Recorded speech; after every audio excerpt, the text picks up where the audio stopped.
Picture this, a typical day in your life. Everything is seemingly fine. Nothing is out of the ordinary.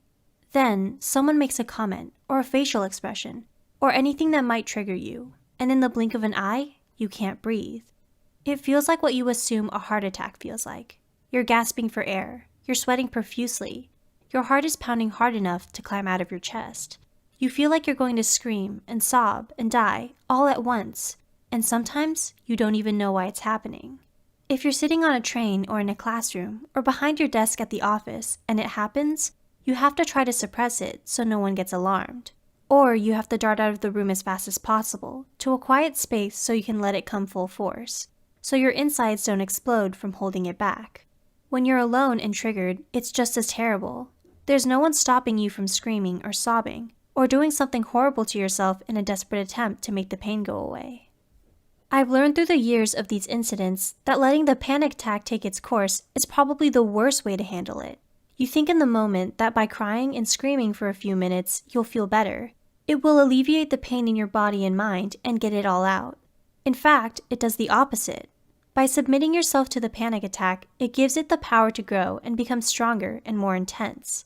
It's a bad situation to be in, and an absolutely horrible one to experience, especially if you're like me and have them on a daily basis.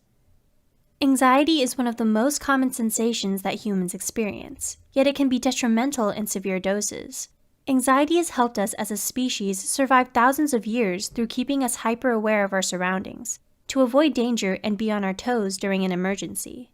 This means that now there are those individuals that experience anxiety at every little aspect of life. I am grudgingly happy to admit that I am one of those individuals who experiences way too much anxiety, and therefore has what psychologists like to term a panic disorder. One of the hallmark signs of some of the highest levels of anxiety is a panic attack. Panic attacks are, at least for me, one of the most horrible things that a person can experience. If you've had a panic attack before, you'll probably agree. Panic attacks are terrifying. The best way I can describe my panic attacks is one of those heart attack scenes from every single medical drama there is. It's much worse than sweaty palms. Your entire body starts sweating. Sometimes things become cold. Whenever I'm at my worst, my breathing becomes so rapid that my throat hurts. Noises come out of your throat without your permission, and you don't even recognize them. I get the urge to drown in the panic and submit myself to the pain and terror that comes with it, which is the worst way to handle it. You're fighting with your mind and body to calm down when you don't even know why you're panicking in the first place.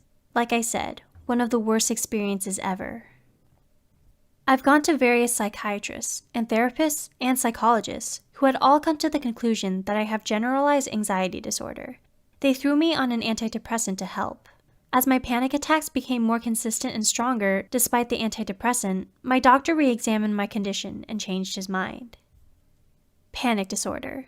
The first time I heard those words, I felt like a freak. GAD is something a lot of people experience, so it wasn't that scary for me to deal with. Panic disorder sounds like something a crazy person would have, and I felt immediately ashamed by the label. At first, my doctor upped the dosage of antidepressant as high as it could go, but it didn't help. It only made me want to sleep 24/7. So reluctantly, I was given that small peach-colored pill called Xanax. It was a hard decision on both ends because Xanax is a known narcotic, and my family has a history of drug abuse and alcoholism. I was terrified about becoming addicted. We agreed to give it a shot because it was a great solution for most people in my position. Keyword, most. I took it a handful of times when I felt a panic attack coming on, but it just made things worse. I felt like I was drugged.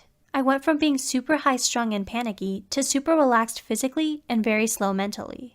There was one time that I was panicking because I had a big presentation that afternoon and I needed to both finish it and rehearse it that morning. So I took a Xanax, and immediately my body went into stoner mode.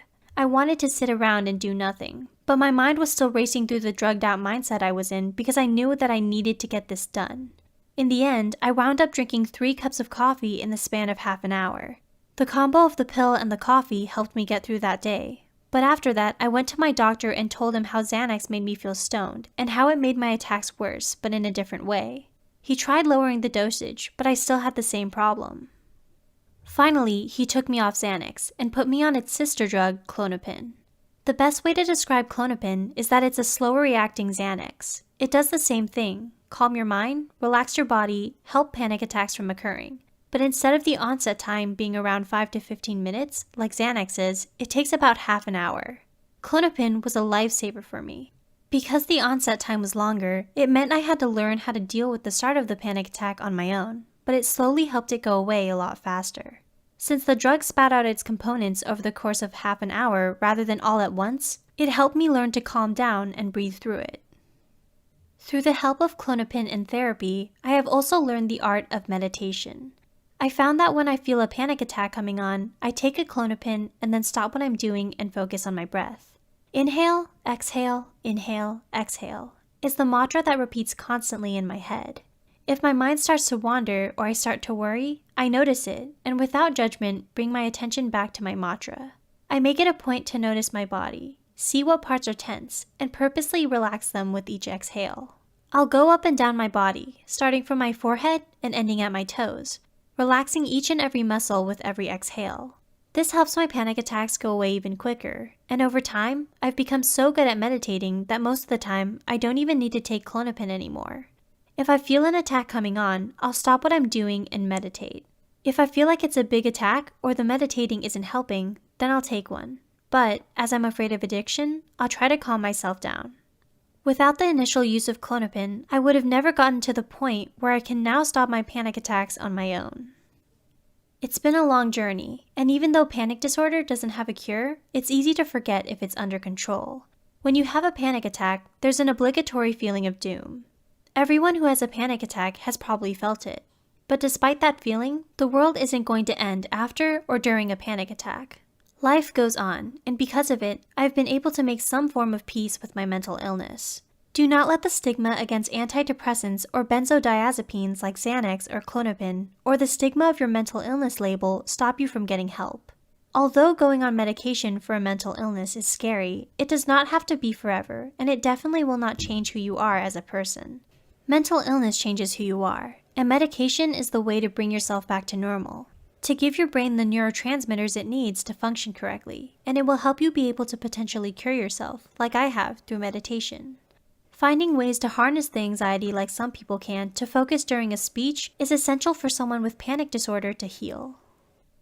It's a rocky road, and things don't always work on their first try. But one thing I've learned about people who suffer from panic attacks is that they're the most resilient people in the world. Even though hope seems lost sometimes, the people who suffer from the worst always find a way to grab hope by the horns and make a better future for themselves.